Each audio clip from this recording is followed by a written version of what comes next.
Job chapter 32.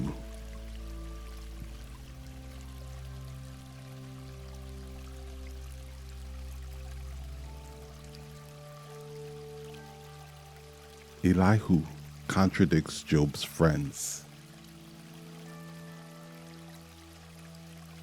So these three men ceased answering Job, because he was righteous in his own eyes.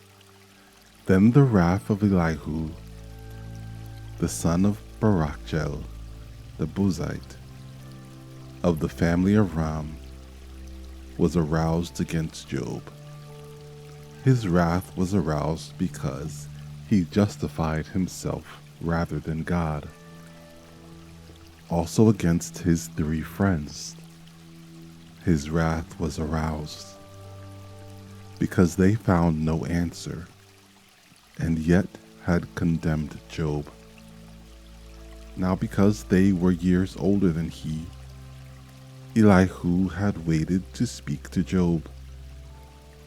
When Elihu saw that there was no answer in the mouth of these three men, his wrath was aroused. So Elihu the son of Barachel, the Buzite, answered and said, I am young in years, and you are very old. Therefore I was afraid, and dared not declare my opinion to you. I said, Age should speak, and multitude of years should teach wisdom. But there is a spirit in man, and the breath of the Almighty gives him understanding. Great men are not always wise, nor do the aged always understand justice. Therefore I say, listen to me. I also will declare my opinion. Indeed, I waited for your words. I listened to your reasonings, while you searched out what to say. I paid close attention to you, and surely not one of you convinced Job, or answered his words, lest you say, we have found wisdom. God will vanquish him, not man. Now he has not directed his words against me, so I will not answer him with your words. They are dismayed and answer no more. Words escape them, and I have waited because they did not speak, because they stood still and answered no more.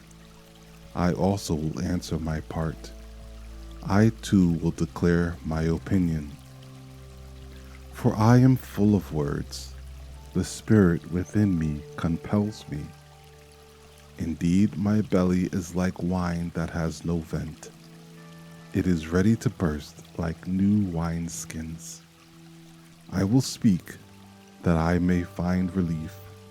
I must open my lips and answer. Let me not, I pray, show partiality to anyone, nor let me flatter any man. For I do not know how to flatter, else my Maker would soon take me away.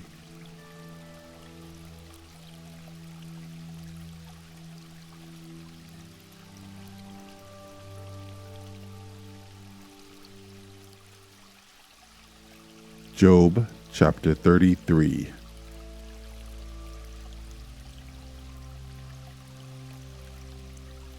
Elihu contradicts Job.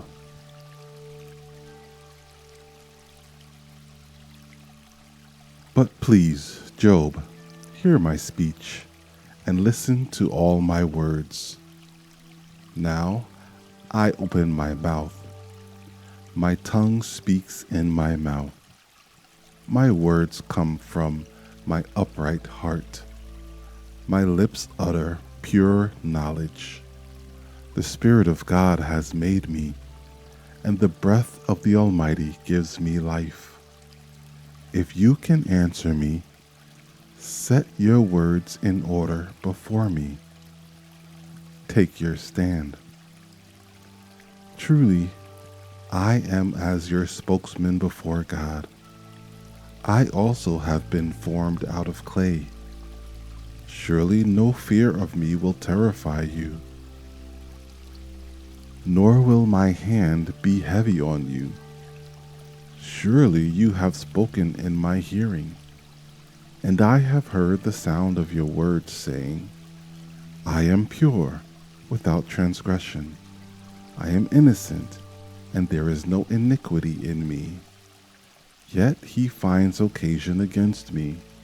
He counts me as his enemy. He puts my feet in the stocks. He watches all my paths. Look, in this you are not righteous. I will answer you, for God is greater than man. Why do you contend with him? For he does not give an accounting of any of his words. For God may speak in one way or in another, yet man does not perceive it. In a dream, in a vision of the night, when deep sleep falls upon men, while slumbering on their beds, then he opens the ears of men and seals their instruction, in order to turn man from his deed and conceal pride from man. He keeps back his soul from the pit and his life from perishing by the sword. Man is also chastened with pain on his bed, and with strong pain in many of his bones, so that his life abhors bread, and his soul succulent food. His flesh wastes away from sight, and his bones stick out which once were not seen. Yes, his soul draws near the pit, and his life to the executioners. If there is a messenger for him, a mediator, one among 1,000, to show man his uprightness, then he is gracious to him and says, Deliver him from going down to the pit. I have found a ransom. His flesh shall be young like a child's. He shall return to the days of his youth. He shall pray to God, and he will delight in him. He shall see his face with joy, for he restores to man his righteousness. Then he looks at men and says, I have sinned and perverted what was right, and it did not profit me. He will redeem his soul from going down to the pit, and his life shall see the light. Behold, God works all these things, twice in fact, 3 times with a man, to bring back his soul from the pit, that he may be enlightened with the light of life. Give ear, Job, listen to me. Hold your peace, and I will speak. If you have anything to say, answer me. Speak, for I desire to justify you. If not, listen to me. Hold your peace, and I will teach you wisdom.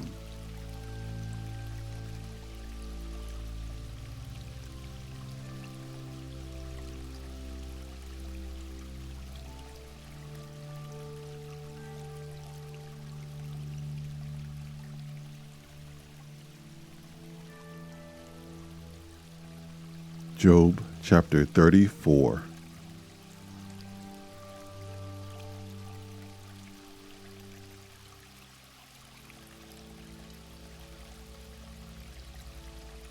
Elihu proclaims God's justice. Elihu further answered and said, Hear my words, you wise men. Give ear to me, you who have knowledge. For the ear tests words, as the palate tastes food. Let us choose justice for ourselves. Let us know among ourselves what is good. For Job has said, I am righteous, but God has taken away my justice. Should I lie concerning my right?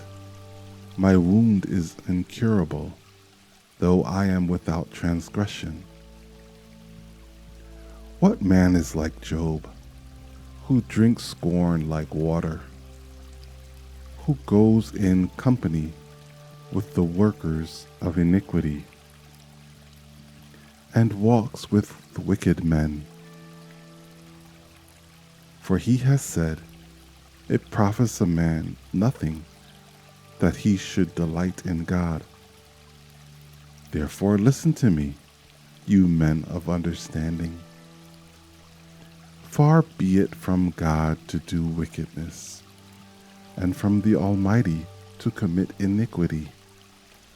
For he repays man according to his work, and makes man to find a reward according to his way. Surely God will never do wickedly, nor will the Almighty pervert justice. Who gave him charge over the earth, or who appointed him over the whole world? If he should set his heart on it, if he should gather to himself his spirit and his breath, all flesh would perish together, and man would return to dust. If you have understanding, hear this. Listen to the sound of my words.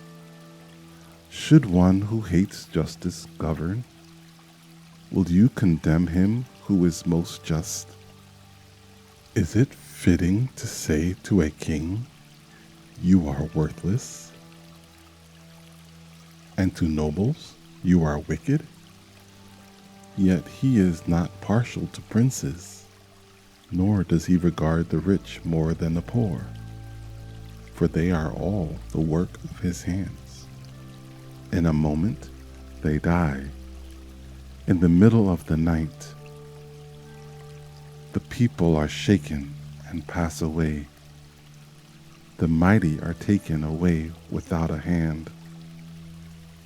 For his eyes are on the ways of man, and he sees all his steps. There is no darkness nor shadow of death, where the workers of iniquity may hide themselves. For he need not further consider a man, that he should go before God in judgment. He breaks in pieces mighty men without inquiry, and sets others in their place. Therefore he knows their works. He overthrows them in the night, and they are crushed.